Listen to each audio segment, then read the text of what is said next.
warahmatullahi wabarakatuh. Selamat pagi. Hari ini pelajaran kita masuk pada materi objek studi geografi.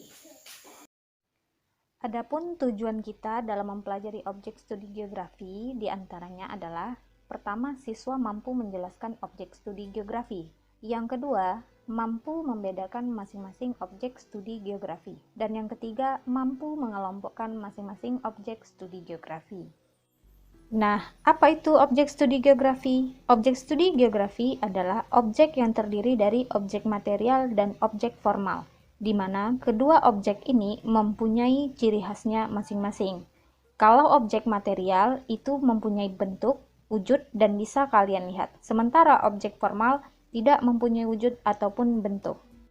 Objek material adalah objek yang berkaitan dengan lapisan bumi atau geosfer yang terdiri dari litosfer, yang merupakan lapisan kulit bumi yang paling luar, kemudian atmosfer merupakan lapisan udara, hidrosfer yang merupakan lapisan air, biosfer lapisan tempat tinggal makhluk hidup, dan yang terakhir antroposfer adalah hubungan manusia dan kehidupannya di permukaan bumi, yang dalam pembahasannya nanti lebih ditekankan pada aspek kependudukan, sehingga dapat disimpulkan bahwa objek material geografi meliputi semua gejala-gejala yang terjadi di muka bumi seperti jenis tanah, iklim, persebaran flora dan fauna, siklus air, dan hubungan antara manusia dengan lingkungan, di mana secara keseluruhan mempunyai wujud dan bentuk yang dapat kalian lihat dalam kehidupan kita sehari-hari. Objek studi geografi yang kedua yaitu objek formal, di mana objek formal sendiri adalah cara pandang dan berpikir terhadap gejala-gejala yang ada di permukaan bumi. Gejala tersebut dapat berupa keadaan fisik ataupun keadaan sosial.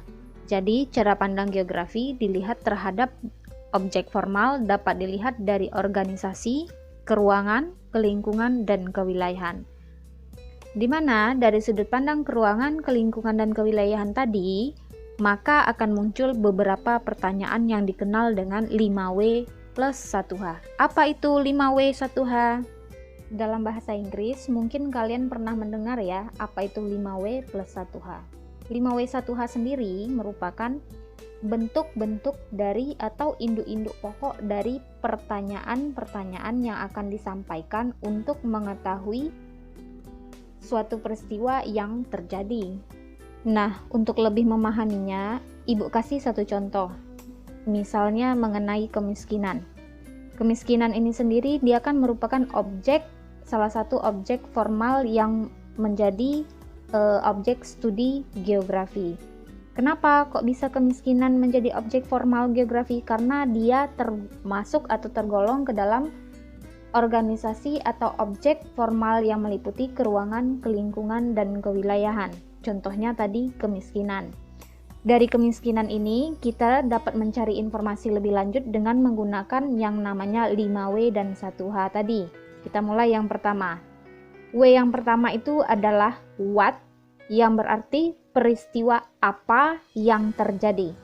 Sesuai dengan judulnya, apa peristiwa yang terjadi? Peristiwa yang terjadi adalah peristiwa tentang masalah kemiskinan, di mana what adalah pertanyaan yang diajukan untuk mengetahui peristiwa apa yang terjadi. Nah, sesuai contohnya tadi, peristiwa apa yang terjadi? Kemiskinan. Lanjut yang kedua, where artinya di mana. Di mana peristiwa itu terjadi atau fenomenanya terjadi di mana? Di desa kah? Di kota kah?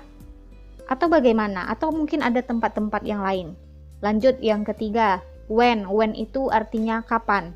Kapan peristiwanya terjadi?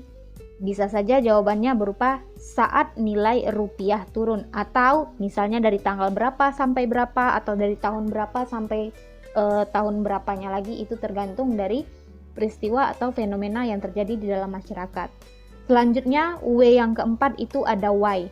Why artinya kenapa. Kenapa kok bisa peristiwanya itu terjadi? Bisa saja jawabannya karena semakin lemahnya nilai tukar mata uang rupiah. Ini jawabannya masih tergantung pada permasalahan yang dihadapi ya, atau peristiwa yang dihadapi. Selanjutnya yang kelima atau W yang kelima adalah siapa, atau dalam artiannya wu. Wu artinya siapa.